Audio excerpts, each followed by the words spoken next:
And welcome to Panel Plus with Brit Hume, Mara Liasson, Bill Kristol, and Juan Williams. Well, we got so tied up in talking about Iran, we didn't talk about the other big foreign policy story, and that is North Korea. The UN finally imposed sanctions. Any sense, Brit, that that's going to get North Korea's attention and maybe get them to change their behavior? No, in a word. I don't think there's any. I think North Korea wants a nuclear weapon, and I think it's determined to get one. And I don't see that changing based on UN sanctions. And that's been the problem now for years. Now, the North Koreans may agree to do something.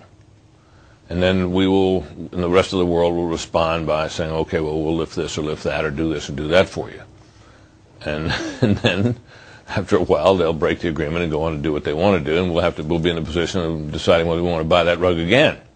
We bought the same rug from these people about 4 times. But in fairness, Mara, President Obama, when he was over in France for D-Day, said, we're not going to keep buying the rug. that rug again. Or the Secretary Gates says, we're not going to buy the same horse over and over again. Look, the UN put these sanctions on, which includes being able to board vessels that come out of North Korea that are suspected of having some kind of weapons on board. The first thing the North Koreans do in reaction to that is said, okay, we're going to resume processing uranium. They already have some nuclear weapons. Now they're going to make more. They're going to try to extract all the uranium out of their fuel rods in these reactors. Now, that's a provocative act. Now the question is, what are we going to do about that? I don't think this is going in any direction but a bad one. And so far, the president hasn't gotten, he might have had some atmospheric changes, and people in the Middle East loved his speech, and I think it was a great speech. But in terms of non-proliferation, we're not getting anywhere yet. Yeah, and also it looks like there's a succession crisis coming in North Korea. The current dictator is ill, and he's now anointed his youngest son, I guess. And those things are And always... I love we have a picture that we put up of like an 8-year-old kid. He's apparently in his 20s, Kim Jong-un. Right. And these things are always tricky in dictatorships. You know, succession is when things happen, when regimes change their character from Stalin, let's say, to Khrushchev. Who knows what will happen here, but I think you put together the nuclear program and the bellicosity and a succession crisis, and it's not the most stable. I mean, it's one thing to live with a North Korea that's gradually getting nuclear weapons, but is contained by Japan and China. It's another thing to have a guy who seems to be just picking fights everywhere, abrogating 50-year-old treaties with South Korea, and then a possible internal struggle for power. Both North Korea and Iran are in they've always been extremely unpleasant and dangerous regimes. They're now in particularly unstable moments, I think. Well, the South Korean President Lee Myung-bak is coming here to meet with President Obama on Tuesday. And I think the heart of this will be exactly how do you enforce the idea that you could intercede with ships that are bringing, nuclear equipment, technology to the North, because the North has said they're going to treat that as an act of war.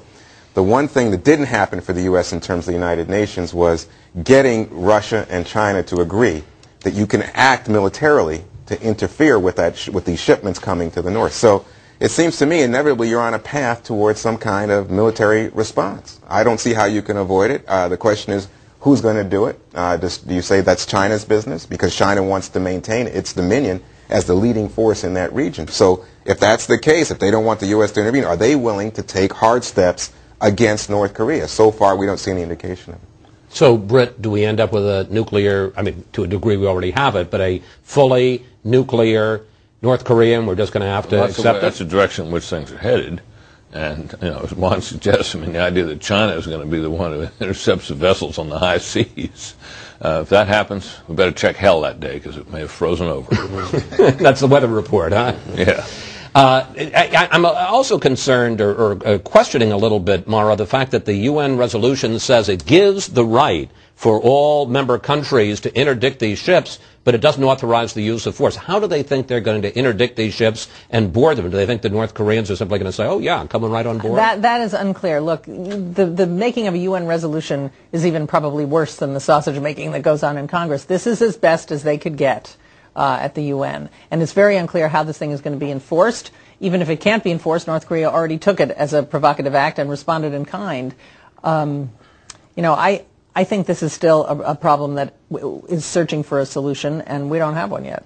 Bill, final word. One person from the Bush administration had an interesting idea the other day, just in conversation, which was, I mean, Britt was correctly mocking the idea that China was going to be very helpful or aggressive. The one thing that might get China to act is if they thought we really were going to act. They do not want U.S. airstrikes and possible chaos on the Korean Peninsula. And if we, in effect, told them, look, we're willing to even have you basically put in a puppet regime in North Korea, but we do not want this kind of regime.